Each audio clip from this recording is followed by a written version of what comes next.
Hi everyone, Father James Mallon here, coming to you from my new parish, from the central location, St. Peter's Church. And my parish is named Our Lady of Guadalupe. I think you can see her behind me. And it's great to be with you today. And you've heard us talk about the 3 keys, and you see that in our logo, the key ring with the 3 keys. The key ring represents the Eucharist, prayer.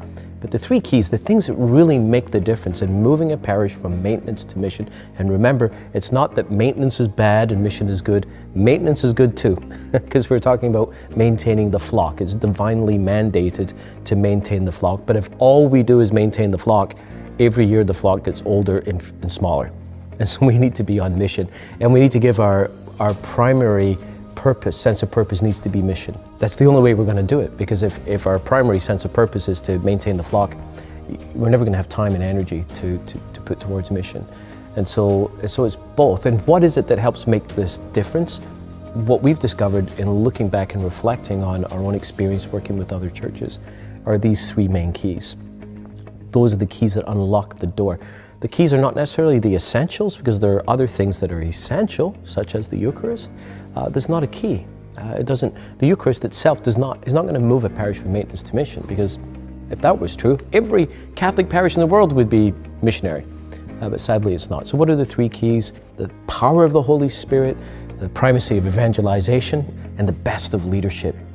And you're going to hear in the rest of this time together about the experience of the power of the Holy Spirit. We're not just talking about theoretical or theological abstract understandings of the Holy Spirit. We're talking about really people experiencing being filled with God's love in a transformative way. That really is what makes the difference. And the fact that we need, as leaders, to experience that same power, because we can have the best of leadership and you can have the best evangelistic tool, but if we ourselves are not seeking to be filled with the power of the Holy Spirit, renewal is not going to happen. In that, we need to understand that parish renewal, there's a lot that goes into it. It's very complex. There's a lot of moving parts and pieces sometimes. But below all of that, we need the Holy Spirit's power to be working in us if we're going to see renewal happen within our churches. Parish renewal is not something that we can do in our own human efforts. It's something that we have to recognize that we are dependent on God for. And for everything else that we do here at Divine Renovation, we want the Holy Spirit to be at work empowering us in all of our activities. Jesus said in John chapter 15, verse 5, "I am the vine, you are the branches. Those who abide in me and I in them bear much fruit, because apart from me, you can do nothing." And Jesus in that was talking about the idea that we had to be surrendered and dependent on Him and allowing Him to work in and through us in the midst of our parishes. Part of what we always have to be keeping in mind is that parish renewal is a supernatural activity. And it's so easy to get excited about a vision. It's so easy to get excited about what your parish can be.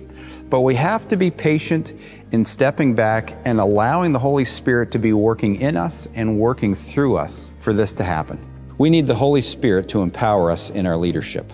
And sometimes what we have a tendency of doing is believing this idea that we have a theology of the Holy Spirit and thinking that's all we need to have. But part of what we have to do, if we're going to take Jesus' words seriously, is we need to step into a place of dependence on the Holy Spirit and not just be relying on the fact that we have this theological understanding. We need to activate the Holy Spirit's power in our leadership.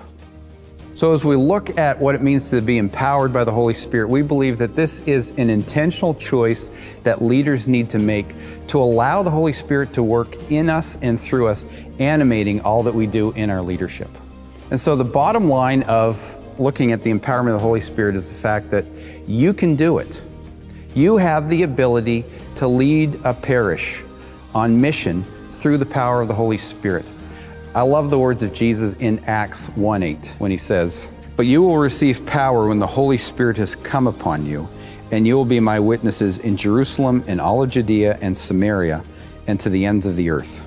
As we look at Jesus' words in that passage, it isn't a possibility of what Jesus said. It's possible you could have power. No, what Jesus is saying, it's a promise. You will have power when the Holy Spirit comes on you. And so this gives us the ability to step into our leadership within our parishes.